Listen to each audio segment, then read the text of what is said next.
नमस्कार, जोहार झारखंड देख रहे हैं आप और मैं आपके साथ रंजना रावत। प्रधानमंत्री नरेंद्र मोदी ने आज विभिन्न राज्यों के मुख्यमंत्रियों के साथ अहम बैठक की और इस बैठक में बढ़ रहे कोरोना संकट पर बातचीत की गई।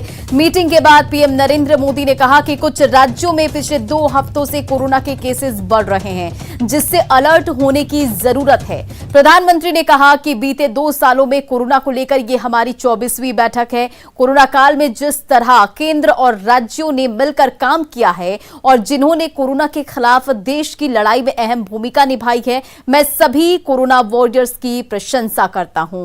बताते चले कि पीएम नरेंद्र मोदी की यह बैठक बेहद नाजुक वक्त पर हुई है। देश में इस वक्त कोरोना की चौथी लहर का खतरा है और पिछले 24 घंटे में भी करीब 3000 मामले सामने आए हैं। वहीं 32 लोगों की कोरोना के चलते मौत भी हुई है। जिस तरह केंद्र और राज्यों ने मिलकर काम किया, उसने कोरोना के खिलाफ देश की लड़ाई में अहम भूमिका निभाई है। मैं सभी मुख्यमंत्रियों, राज्य सरकारों और अधिकारियों के साथ सभी कोरोना वॉरियर्स की प्रशंसा करता हूं। साथियों, कुछ राज्यों में से कोरोना के फिर से बढ़ते केसेस को लेकर हेल्थ सेक्रेटरी ने अभी हमारे सामने विस्तार में जानकारी रखी है कि कोरोना की चुनौती अभी पूरी तरह से टली नहीं है। ओमिक्रॉन और उसके सब वेरिएंट्स किस तरह गंभीर परिस्थिति पैदा कर सकते हैं, ये यूरोप के देशों में हम देख रहे हैं। पिछले कुछ महीनों में कुछ देशों में इन सब वेरिएंट्स की वजह से कई सर्ज आए हैं। उससे हमें अलर्ट रहने की जरूरत है। देश भर में 18 से 59 साल तक के लोगों को बूस्टर डोज दिया जा रहा है, लेकिन आपको यह जानकर हैरानी होगी कि बूस्टर डोज लगाने के मामले में झारखंड देश भर में 12वें नंबर पर है। झारखंड में 18 से 59 साल के केवल 6109 लोगों ने ही बूस्टर डोज दी है, जबकि इस डोज के लिए 375 रुपए शुल्क भी वसूले जा रहे हैं और इस मामले में अब राजनीति भी गर्म होती दिख रही है। बीजेपी ने आरोप लगाया कि सरकार मंत्रियों के बंगले और गाड़ियों के लिए अरबों रुपए खर्च कर रही है, लेकिन बूस्टर डोज देने के लिए उसके लिए पैसे नहीं है। और वहीं जेएमएम ने केंद्र सरकार पर मामले में सौतेले व्यवहार का आरोप भी लगाया है, जबकि कांग्रेस ने भी राज्य सरकार की विफलता का ठीकरा केंद्र सरकार पर ही फोड़ा है। आम आदमी के लिए जिसके नाम पर यह सरकार चुनकर आई थी, जब भी ऐसे लोक कल्याणकारी योजनाओं को अमल देने की बात होती है तो उसमें सरकार कहती है फंड नहीं है। कितने दुर्भाग्य की बात है कि पूरे देश में कोरोना की चौथी लहर की आहट सुनाई दे रही है, लेकिन झारखंड में सिर्फ 6000 लोगों को बूस्टर डोज लगा है, जबकि करोड़ों लोग इसकी पात्रता रखते हैं।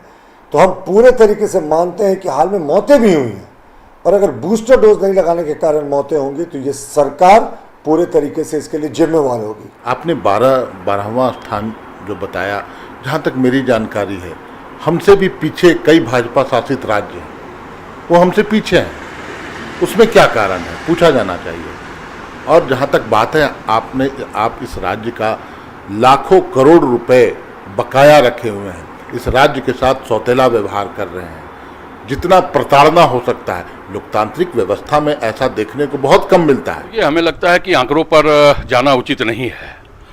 जिस प्रकार झारखंड सरकार ने पूरी संवेदनशीलता के साथ कोरोना वैश्विक महामारी के दौरान काम किया है, स्वाभाविक तौर पे हमें लगता है कि केंद्र सरकार झारखंड के साथ उस काम के एवज में जो झारखंड को फल देना था वो नहीं दे पा रही है और झारखंड के साथ दोहरी नीति अपना रही है।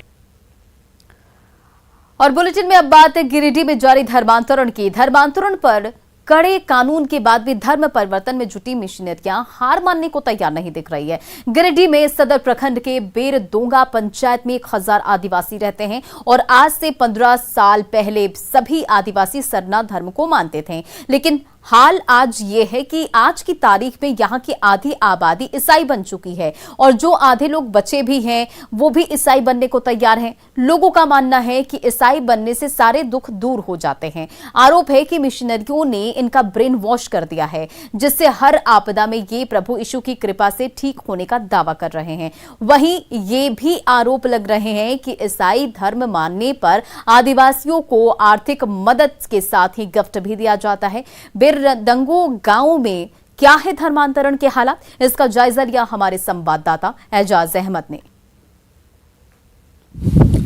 इस वक्त हम मौजूद हैं गिरिडीह जिले के बेरदुंगा पंचायत में। आपको बता दें कि यह आदिवासी बहुल इलाका है और यहाँ पर लगभग 1000 से अधिक आदिवासी रहते हैं। पंचायत में पिछले 5 से 10 साल में यहाँ पर इतनी संख्या में जो क्रिश्चियन की जो पॉपुलेशन है लोग कन्वर्जन किए हैं, इसमें वृद्धि आई है। क्योंकि बता दें, लोग बताया जा रहा है कि यहाँ पर लगभग 5 से 10 वर्षों में लगभग 50% लोग बन गए। और इसके पीछे वाकया यह बताया जाता है कि आज से लगभग 15 से 20 वर्ष पहले एक व्यक्ति था जिनका तबीयत खराब हो गया था और प्रभु यीशु की पूजा किया, जिसके बाद उनकी समस्या दूर हो गई और लगातार एक एक करके वो बढ़ते गए और आज यह स्थिति बनी है कि इस गांव में लगभग 50% कन्वर्जन कर लिए हैं और धर्म परिवर्तन कर लिए हैं। वहीं आप देखिए हमारे साथ कुछ जुड़े हुए हैं, पहले हम इनसे बात करते हैं। यहाँ आप सरना धर्म को मानते हैं? हाँ, तो सरना धर्म। अच्छा, तो यहाँ पे कितने लोग हैं जो क्रिश्चियनिटी को मानते हैं? और मान लिया सब में मिला के 1000 आदमी है, मतलब 500 लगभग उन लोगों का बाल बच्चा मिलके। तो ये कितने वर्षों में ये लगभग 5000 कन्वर्जन कर लिया? ये माना ये 20 वर्षों के बीच में, लगभग 5 से 10 वर्षों में ये बना है। और पहले वो 20 वर्ष वाला मामला था वो ना। तो ये बताइए, तो आप क्यों नहीं बने हैं? देखिए, हम लोग को परंपरा से चला आया है, हमको कुछ समस्या नहीं है और अपना धर्म मानते हैं तो उसी में हम अच्छा मानते हैं। आपके भी कोई रिश्तेदार वाले जो मानते हैं? हाँ, हमारे भाई भी मानते हैं। हाँ। बने नहीं है और न बनने अभी नहीं किए, जब मुसीबत आएगा तो देखेंगे। अच्छा, तो मुसीबत अगर आ जाएगा तो आप बन सकते हैं? हाँ। है ना? क्या फायदा मिलता है? फायदा तो कुछ नहीं मिलता तो वही सब मिलता है कि मैंने कोई सहयोग मिलता है फंड से उन लोग का। अच्छा, मिलता है। तो अगर सहयोग देगा तो आप बन सकते हैं? सहयोग नहीं देगा तो भी हम लोग सब अपना सहयोग से भी कर सकते हैं, मतलब बन सकते हैं। अच्छा, ठीक है। आप क्रिश्चियन हैं? अब क्रिश्चियन। अच्छा, तो कब बने हैं आप? 2007 में आप सरना धर्म को छोड़ करके क्रिश्चियन बने? क्या वजह है, क्यों बने हैं? घर में जैसे समस्या पड़ गया था, जैसे समस्या वाली समस्या। किस प्रकार का समस्या? और जैसे मेरा भाई, जोर से बोलिए। मेरा भाई जैसे गिर गया था कुआं में, वैसे मैंने हम लोग को बताया कि मैंने उससे मैंने कुछ मांगो, तो हम लोग मांगे। तो हॉस्पिटल नहीं ले गए थे? हॉस्पिटल बाद में लेके जैसे मांगे तो बोला कि मैं कुछ नहीं हुआ है, उसके ऊपर कुछ नहीं, मैंने खाली मुझे भरोसा रखना कि वो अपने अच्छा हो जाए। तो 2007 में आप लोगों ने धर्म कन्वर्जन किया है। तो फिर यहाँ पे कितने लोग हैं जो कन्वर्ट किए हैं? यहाँ तकरीबन लोग 500 लोग और सब इसी तरह किए हैं सब कन्वर्ट? इसी तरह। और क्या क्या फायदा मिलता है मिशनरीज के द्वारा आप लोगों को? कुछ स्पेशल गिफ्ट वगैरह? तो गिफ्ट वगैरह जैसे मिलता है कि जैसे किसके ऊपर जैसे कुछ मैंने जैसे समस्या आ गया था, उस समस्या द्वारा जैसे लोगों को मदद किया जाता है। पैसा मिलता है, पैसा से दिया जाता है? जैसे खाना वाना दिया जाता है। खाना वाना पैसा से दिया जाता है।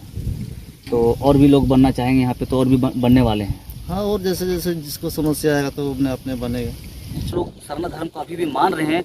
उनमें से कुछ लोगों का ये भी कहना है कि अगर फ्यूचर में हम लोग भी बन सकते हैं, कि अगर मिशनरीज के द्वारा हम लोगों को कुछ मदद दिया जाता है तो हम लोग बन सकते हैं।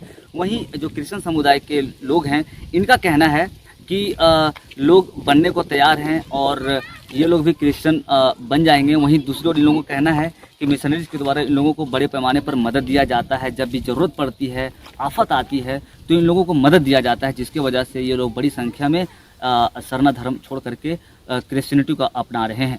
गिरिडीह से न्यूज़ 18 के लिए मैं एजाज अहमद।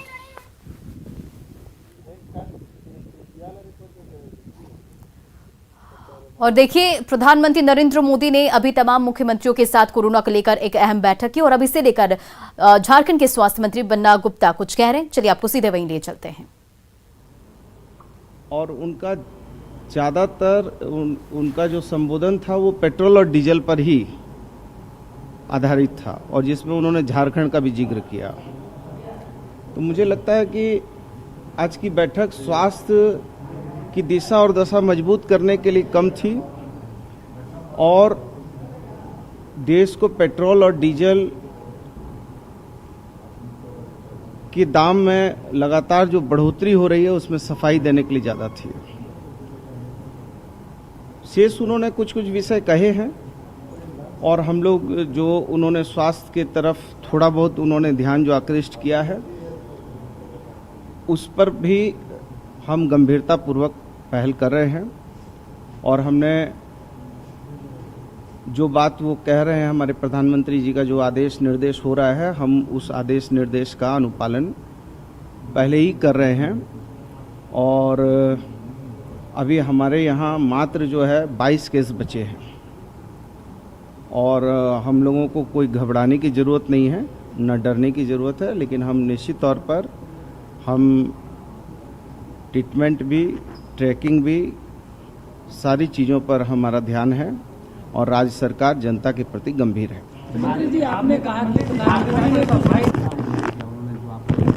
नहीं, झारखंड में प्रधानमंत्री जी का कहना है कि पेट्रोल के दाम बढ़ रहे हैं, डीजल के दाम बढ़ रहे हैं, तो हमने तो जो है कि कुछ उसमें रिबेट दिया है, लेकिन कुछ राज्यों ने रिबेट नहीं दिया है। पेट्रोल और डीजल या रसोई की गैस, ये पूरी तरीके से केंद्र सरकार ही इसका दिशा और दशा निर्धारित करती है। प्रधानमंत्री जी एक दिशा दशा निर्धारित कर दें कि जो है इसको भी जो है पेट्रोल और डीजल और रसोई के गैस को भी वो जो है जब लाना चाहते हैं तो उनको उसको भी जीएसटी के दायरे में ले आए, सारी चीज़ों को ले आए जीएसटी के दायरे में और एक नीति का। तो बन्ना गुप्ता को आप सुन रहे थे, जहां प्रधानमंत्री नरेंद्र मोदी की मुख्यमंत्रियों के साथ बैठक के बाद वो कह रहे थे कि प्रधानमंत्री नरेंद्र मोदी की आज की जो बैठक हुई उसमें जो फोकस किया गया वो पेट्रोल डीजल पर फोकस किया, स्वास्थ्य पर फोकस नहीं किया गया। खैर, खबरों में आगे बढ़ते हैं और अब बात मुख्यमंत्री हेमंत सोरेन की। माइनिंग लीज मामले में मुख्यमंत्री हेमंत सोरेन की मुश्किलें बढ़ सकती है। मुख्यमंत्री हेमंत सोरेन से जुड़े पत्थर खदान की लीज से संबंधित दस्तावेजों की कॉपी चुनाव आयोग को भेज दी गई है और 18 अप्रैल को चुनाव आयोग की तरफ से इस बाबत पत्र मिला था, जिसके बाद मुख्य सचिव ने ये रिपोर्ट भेजी है। हालांकि राज्य सरकार को रिपोर्ट देने के लिए 15 दिनों का समय दिया गया था, जिसकी अवधि 3 मई को खत्म होने वाली थी। दरअसल पूर्व मुख्यमंत्री रघुवर दास ने फरवरी महीने में राज्यपाल रमेश बैस से मिलकर शिकायत की थी कि सीएम के पद पर रखते हुए हेमंत सोरेन ने माइनिंग लीज की है और इस पर राज्यपाल ने धारा 191 और धारा 192 के तहत अपनी संवैधानिक शक्तियों का इस्तेमाल करते हुए शिकायती पत्र को चुनाव आयोग के पास भेजा था। अब चुनाव आयोग ने इस पर आगे की कार्रवाई के लिए मंथन शुरू कर दिया है।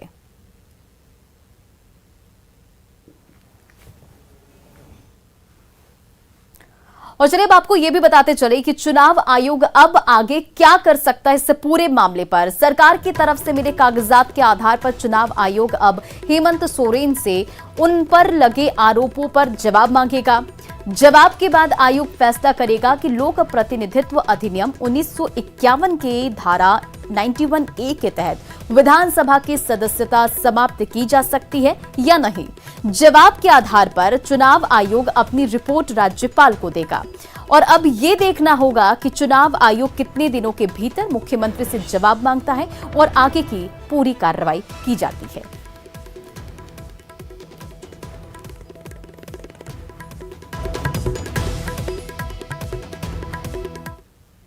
और जैसे जैसे भारत में वाटर कंजर्वेशन सॉल्यूशन की तरफ लोगों का ध्यान बढ़ना शुरू हो गया है, वैसे वैसे फेशियल स्लज मैनेजमेंट की समस्या ने अपना सर जोरों से उठाया है। क्या है एफएसएम, आइए देखते हैं। काली बिलौट ने एक प्लांट जो भारत के सबसे पहला रूल एफएसएम प्लांट है।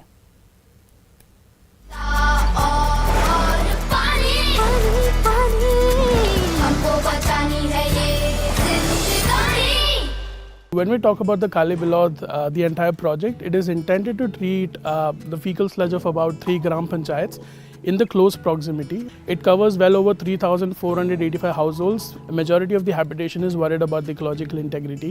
So at WaterAid, we've actually ensured that this particular plant is scientifically designed, where we'd considered the BOD and COD levels as well. So BOD is the biological oxygen demand and COD is the chemical oxygen demand. So we regularly check both of these levels of the of the output of the water on a regular basis.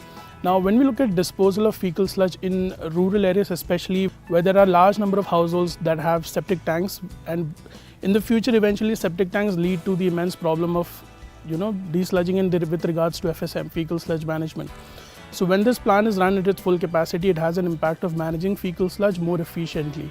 But above all of these things, at the plant, at WaterAid, what we're also trying to address is the issue of manual scavenging. When we look at running the plant at a full capacity, we understand that there is a lot of potential with the dry sludge. So dry sludge is basically when the fecal sludge has stayed over at the plant for a long period of time, it decomposes and turns into an organic fertilizer. So we use the dry sludge as an organic fertilizer, or you could say like a co-product for composting organic water. We can also use it in terms of incinerating of plants as well. मुझे लगता है कि ये भी एक SBM की तरह बड़ा एम्बिशियस प्रोग्राम है और जिसमें कम्युनिटी इन्वॉल्वमेंट बहुत ही आवश्यक रहेगा। और मुझे लगता है कि लोगों में या फिर हमारे व्यूअर्स में ये जागरूकता होना चाहिए कि लिक्विड वेस्ट मैनेजमेंट और सॉलिड वेस्ट मैनेजमेंट में कैसे अडॉप्टेबिलिटी बढ़ाएं, कैसे अपनी अवेयरनेस को बढ़ाएं और कैसे लोगों का और मार्गदर्शन करके इस चीज़ को आगे ले जाएं।